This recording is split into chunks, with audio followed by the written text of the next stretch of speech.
Composition in photography. They tell me it's everything in photography, and I tend to agree with that, but most people just can't grasp the concept of composition within their photographs. Well, today I'm going to show you a few techniques and a few hints how you can improve your photography by looking at your composition. Let's go.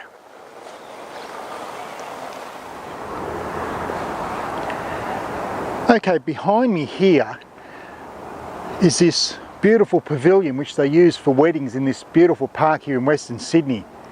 Now, people that know my channel know that I film here, and this, you can see it, is in a lot of my videos. Today we're talking about composition.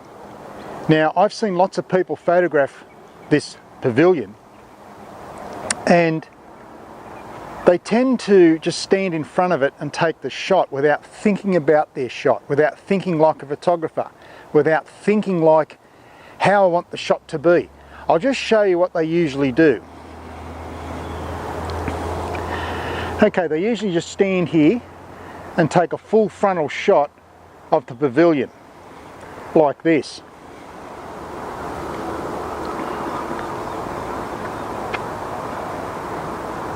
We take the shot, it's right in the middle of the frame.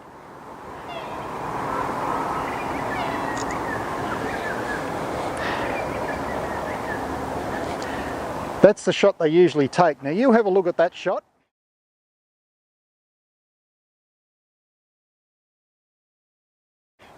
And as you can see, there's not much composition to it. There's not much thought or thinking processes that have gone into taking that photograph. If they were to think about their shot here on this pavilion, if they'd only move themselves, we can't move this object. It's a static object, we can't move it.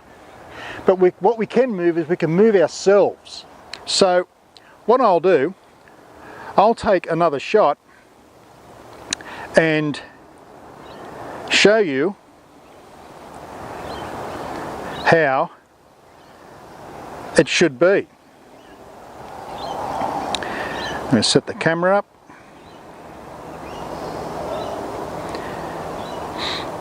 Okay, I'll take another shot, and this is how you think about your photography. This is all about composition. So let's see how we go. Usually they stand about here, as you've seen in the first photograph, and do that.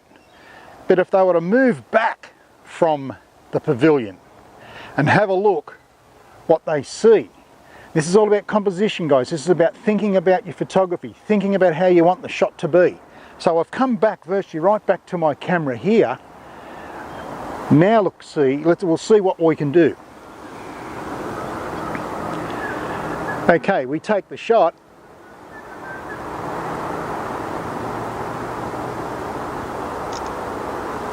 Look at that shot.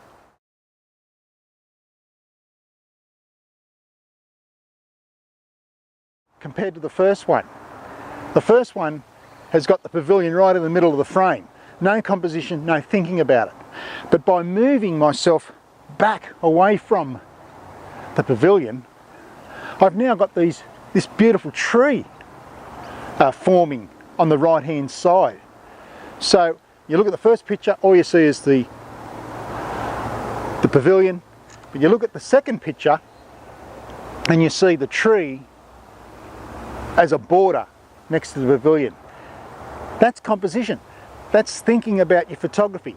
All I had to do was look at what I was photographing, visualize how I wanted that photograph to look, and just step back to encompass the tree, which is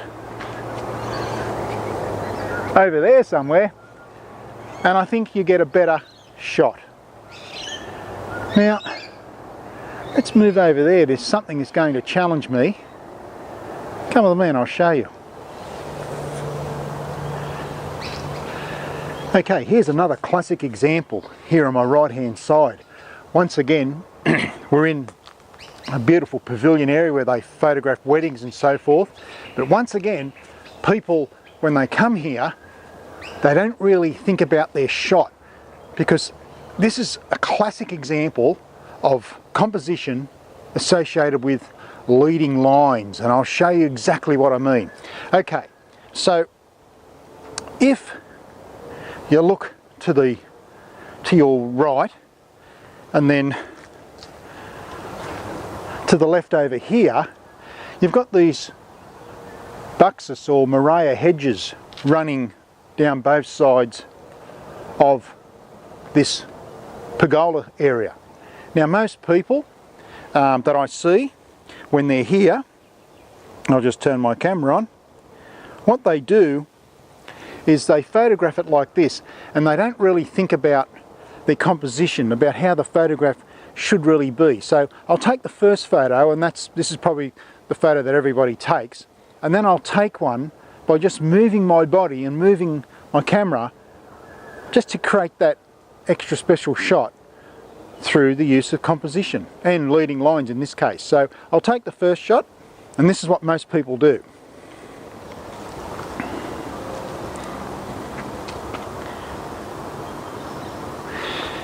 Just frame it up.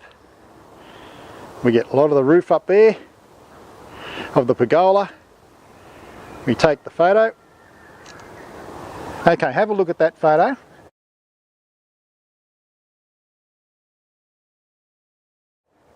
Have a look at it and study it. The next photo I'll take is how I believe it should be taken if you think about your composition and your leading lines. Because once again, look what we've got. We've got these beautiful hedges here that are forming these lines right down to the end of the footpath here towards the garden at the back. It really is a beautiful place in summer, but in winter time things die off. But I've been here in summer, it's absolutely gorgeous. But look what we've got. It's been perfectly set up for photographers. Now I'll take the shot that I think really is the wow shot. In other words, I'm thinking about how I want the shot to look like. I'm going to just get all this stuff in and put it all into the frame, and it just goes to show when you see this second photo that I'm thinking about the shot. It encompasses all the leading lines here in with the composition of the photograph. So I'll take this shot, and then you have a look at the difference between the first one and this one I'm about to take. You set the camera up. Okay, so most people hold their camera up, as you've seen in the first shot, and take the whole roof. But by just lowering yourself, like so, you can see me there on the camera, I'll move forward a bit. Just by lowering myself and lowering the camera, I've got the hedges either side, a little bit of the roof, and the deep background. I'll take that shot. There it is, have a look at that.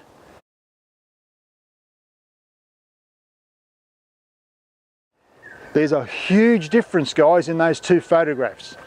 And it's very plain to see where the differences is. The first one, I don't have much of these leading lines with these hedges.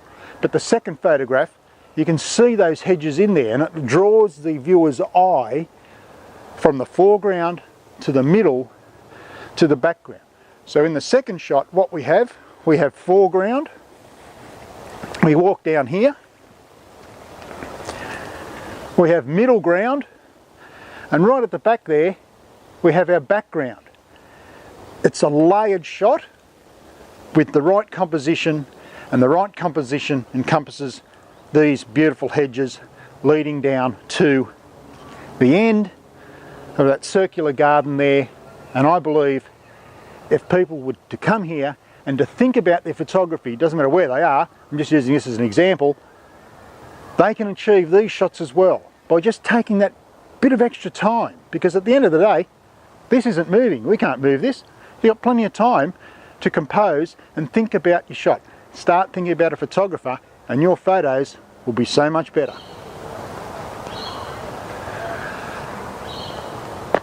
Okay, that comes to the end of our video segment today on composition. Now, I hear a lot of you people out there asking me, Glenn, where's your cameras? what are you doing with your cameras? Where are your cameras? I mean, every time we see a video, we see you holding a camera. Well, today, all the photos that you've seen today were taken with this, my trusty mobile phone.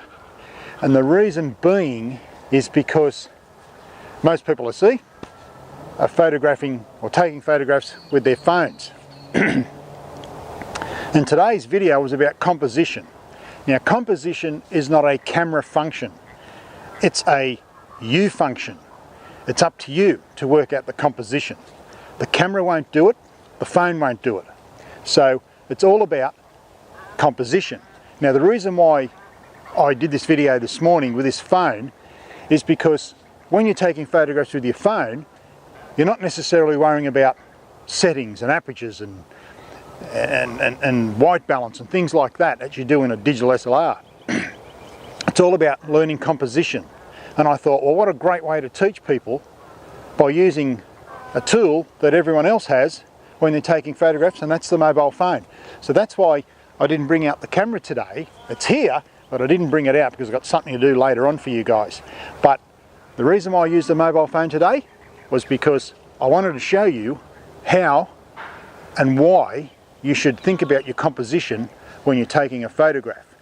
And it's very, very important, especially if you're using a mobile phone, because you can't control much in your mobile phone photography, to really study your composition. So that is why I used the mobile phone today to take the photos you've just seen. So that's about it. I'm going to grab a coffee. It's still cold here, but I've had a great morning so far.